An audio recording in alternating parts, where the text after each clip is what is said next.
how to do the impossible, taught on side 4 of the logic die. You'll want to get your book and go over this, but this is much simpler than you think, doing the impossible.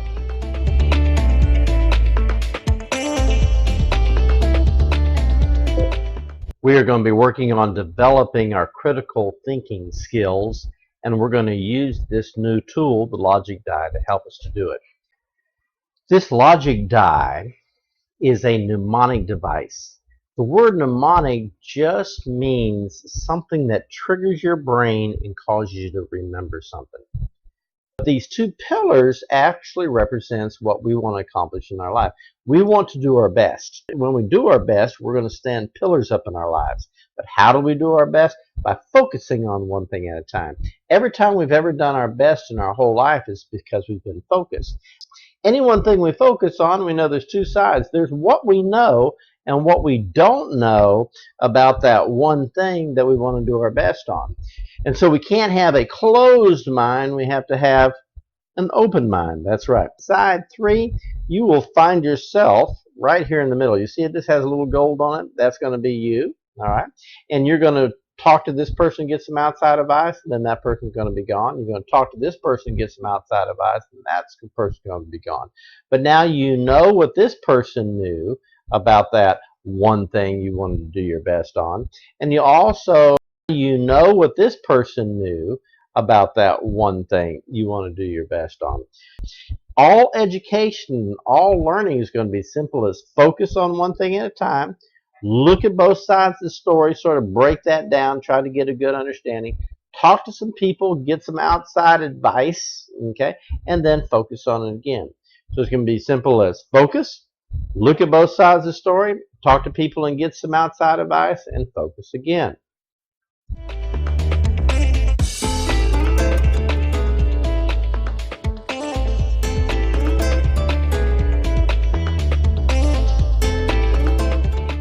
In addition to the 6 external sides and the 1 internal side, making 7 sides, every die actually will have a total of 8 points. When you see this point right here, that's where sides 1, 2, and 3 come together to make what we call the top pivot point. 4, 5, and 6 come together to make the bottom pivot point, and then we pivot it like this, okay? What are the points going to help you to remember? Well, ask yourself, what letter in the alphabet does point start with? Of course, the answer is P. It's a P word. There's lots of P lessons that we want to learn. Our first P lesson is simply this: pictures. Our brain thinks in pictures. Every single thing we do or accomplish in life, we picture it before it actually happens. When we take control of the pictures that we have in our mind, that's how we take control of our life circumstances. When we change the picture, we change the circumstances. When you set goals, what you're really doing is you're picturing something into the future. And so the first P lesson is pictures. You want to begin to take control and develop the pictures that you hold in your mind. A couple of P words is problems we want to solve and projects that we want to accomplish. If there's any problem that you want to solve, let's begin to focus on it and do our best on solving that particular problem. If there's a project that we want to accomplish, let's focus on that project and let's commit to do our best. As we discussed our P lessons, this where 1, 2, and 3 come together is our top pivot point. Bottom is where 4, 5, and 6 come together is our bottom pivot point. Pivot starts with the letter P as well as point starts with the letter P. And so we have a couple of double P lessons. Our first double P lesson, which we teach, is the 4, 5, and 6. And it's the pain-pleasure principle in psychology. As a human species, everything we do to gain pleasure or to avoid pain. In America here, when people smoke cigarettes, many times they start smoking cigarettes because it's pleasurable. or they find pleasure out of it. Sort of the cool thing to do. They're hanging out with their friends, they want to smoke a cigarette, they got different excuses, different reasons that we justify it being okay to smoke cigarettes as pleasurable. However, when a person quits smoking cigarettes, it's because they have switched in their mind the pain-pleasure principle.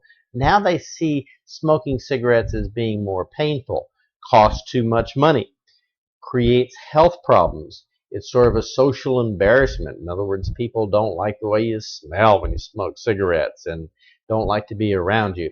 And so now they've associated more pain with smoking than pleasure with smoking. So what they've done is they've changed the picture they hold in their mind. Remember, everything we do because we form that picture in our mind ahead of time. And so what you want to begin to learn to do is to learn to take control of the pain, pleasure interpretation of the picture that you hold in your mind. That's how you get mental leverage on yourself. However, this top double P lesson where sides 1, 2, and 3 come together, it's the top pivot point, is by far the most important of all of our pivot point lessons or double P lessons.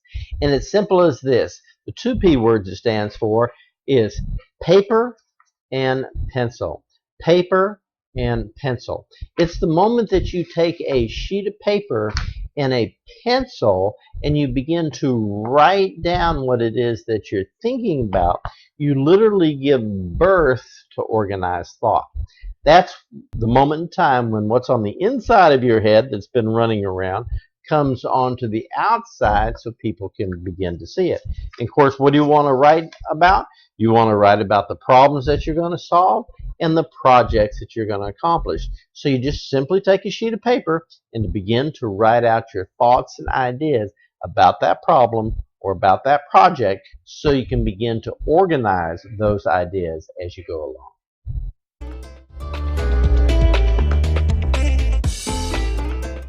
When we're thinking about doing the impossible, we want to turn our die in this direction. So we have a bottom, a top, and a right and a left. This is where we're actually going to begin to think about taking the things we've written on our sheet of paper and breaking them down into piles. I want you to imagine for just a second that you have written your ideas on 3x5 cards, that you've taken your problem or project and you begin to break it down. And as you broke it down, you wrote one idea per 3x5 card. And now you're going to take these 3x5 cards and you're going to break them into 4 piles. Let's use this sheet of paper here. These are going to represent our 4 piles very quickly. Our bottom pile, which is going to be basically our trash pile. It's going to be the ideas that we thought about and maybe they weren't very good. Sometimes we get recommendations and suggestions from people and they're not very good either. We need to just take in to throw them in the trash. Our top pile up here is going to be our doable pile. It's going to be the things that we know that we can do right now based on the resources you already have. Many times you can go ahead and talk to a friend and get them to help you, or you can check out a book, or you can do some type of research. You can ask some people some advice. There's lots of things that you can do right now if you choose to. This is what it's going to look like as we draw it down on a sheet of paper. Our bottom pile is our trash pile. Our top pile is our doable pile. Our pile over here is going to be our possible pile. This is going to be our possible pile if. This is where we're going to put all the things that we know that we can do if we had $100, if we had a laptop computer, if we had a pickup truck, if we had some people to come over and help us. It's all the things that we know that we can do if. How do you spell if? I-F. What does it stand for? If I will focus. If I-F, I focus... When you focus on eliminating the if, then what used to be possible now becomes doable. This is how you do the possible. When you focus on eliminating the if, then what used to be possible now becomes doable. Now we are going to move what used to be in our possible pile to our doable pile, and we're going to go ahead and do it and get it done. All right? We can only do the doable to get rid of the if. If you had $100, well, what do we have to do to be able to get the $100? As soon as we get the $100, then we can take and eliminate the if.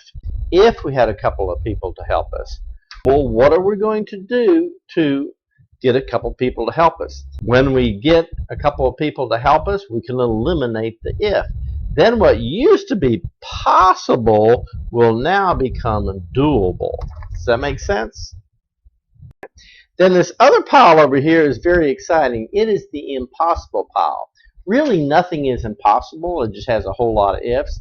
If this, if that, if something else. It seems impossible because it's so big. It's so huge of a thing that you want to accomplish. But the cool thing is that you can do just about anything you choose to do. You just have to begin to eliminate one if at a time. All right, we've drawn it the rest of the way out. Impossible. Really, nothing is impossible, just has a whole lot of ifs. If this, if that, if something else.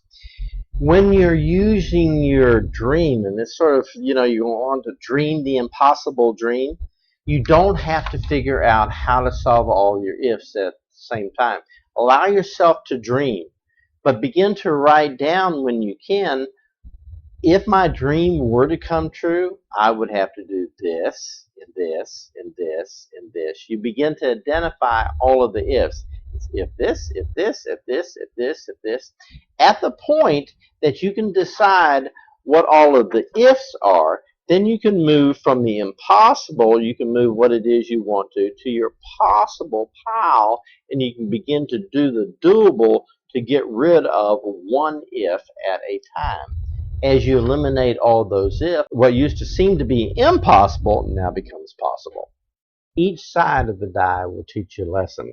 What's really cool, if you go to side 5, it's like this big wheel that turns like this. Every time that you mark something off your to-do list that you got done, you move your wheel one notch. You get something else done, you move your wheel another notch. You get something else done, you move your wheel another notch. It's a way for you to be able to measure how fast you're moving forward on getting things done. A lot of times we think jobs are impossible or really big, but most things are possible if each time that you can eliminate an if, you will move your wheel that one notch to get yourself a little bit closer to achieving your goal. Thank you for watching this video. We'll work on putting together a professional one for you shortly. Have a great day.